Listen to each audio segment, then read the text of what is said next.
ندافع عن مبدأ ندين به بعد الله وبعد عقيدتنا الإسلامية، بأن العرب يجب أن ندافع عن حقوقهم.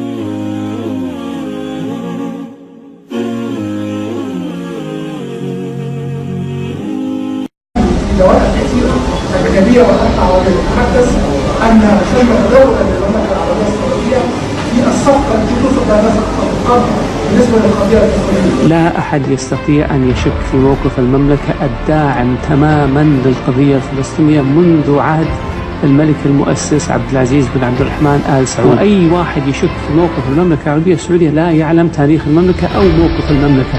المملكة العربية السعودية لا تحتاج أن تعطي ضمانات أو تضمينات أنها تلعب دور سلبي في أي مبادرة تخص الفلسطينيين، لأن هذا مرفوض وغير مقبول ومستحيل.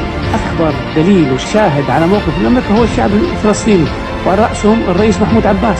أنا استغرب إنه بعد كل هالتاريخ وكل هالمواقف اللي ما عليها غبر إنه أي واحد يسترجي إنه يفكر إن المملكة تتخذ موقف ما هو 200% وراء القضية الفلسطينية.